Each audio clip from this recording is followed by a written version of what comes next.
नमस्कार। उदय India digital में आपका स्वागत है। मैं हूँ उपाली अपराजिता।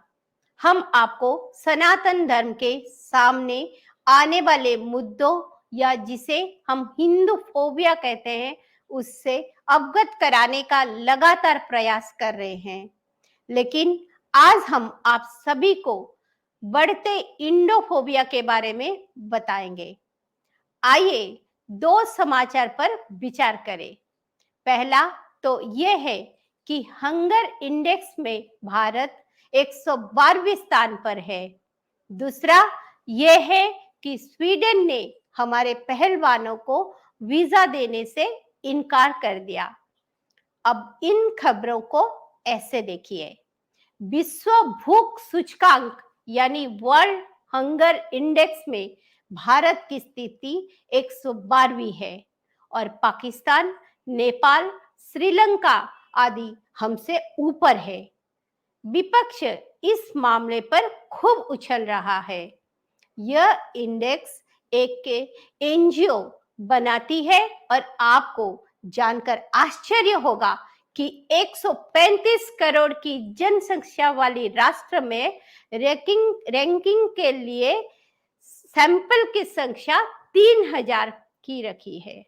यानी मात्र 3000 व्यक्तियों की राय के आधार पर यह तय कर दिया गया कि 135 करोड़ लोगों की हालत कैसे है।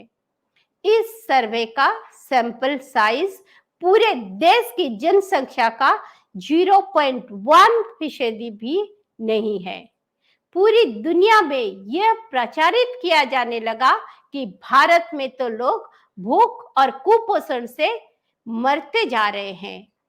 यह इतना हास्यास्पद है कि कुछ कहा नहीं जा सकता है।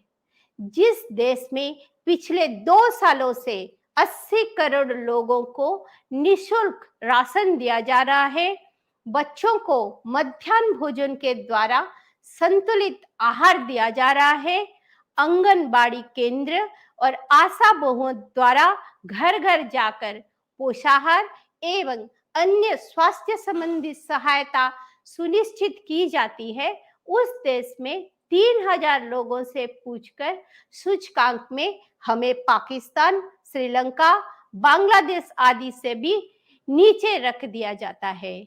इसको इंडोफोबिया नहीं तो और क्या कहेंगे। अब आते हैं दूसरे खबरें की तरफ। स्पेन ने भारतीय U23 पहलवानों को वीजा देने से मना कर दिया है। वहां पिछले 6 साल से भारतीय पहलवान लगातार कई पदक जीत रहे हैं। भारतीय खिलाड़ियों ने वीजा के लिए आवेदन किया तो उन्हें ये कहकर मना कर दिया कि वो लोग वीजा के अवधि के बाद भी स्पेन में ही रह सकते हैं, इसीलिए वीजा नहीं मिलेगा।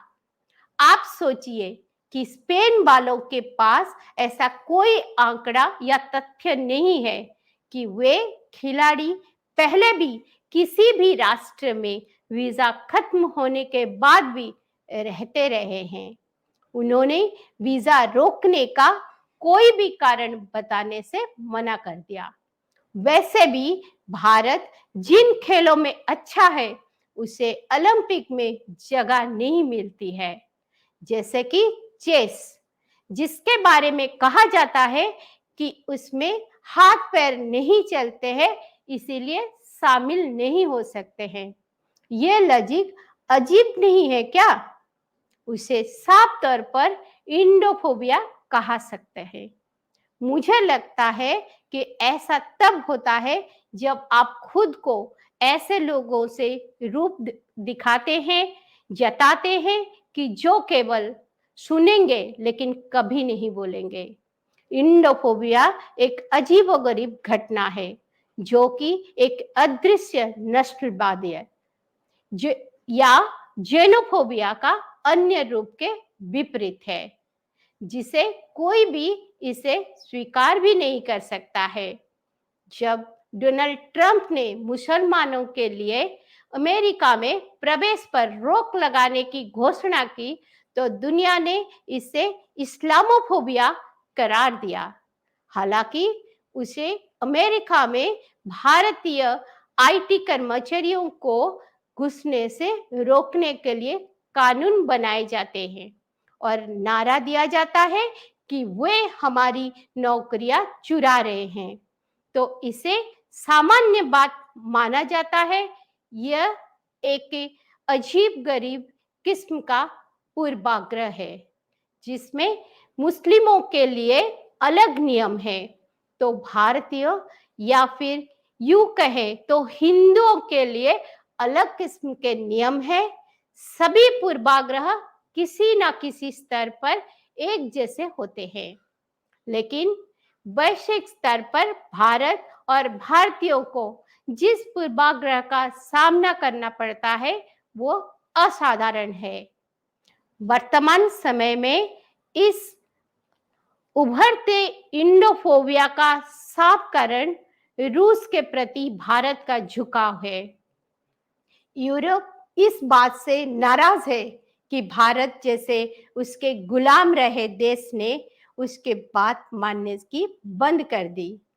उसी कारण अब यूरोप और अमेरिका जहां भी मौका पाते हैं वहां भारत का रास्ता रोकने की कोशिश करते हैं। लेकिन अमेरिका और यूरोप जैसे देशों की इस बदमाशी के पीछे एक डर छिपा हुआ है कि अगर भारत दुनिया में आगे बढ़ गया तो वे पूरे दुनिया पर छा जाएंगे। हमें इस डर को पहचानना होगा क्योंकि यह हमारी ताकत है। यूरोप और अमेरिका जितना ज्यादा डर रहे हैं वो इस बात का संकेत देता है कि हम विश्वगुरु होने के मार्ग पर उतने तेजी से आगे बढ़ रहे हैं।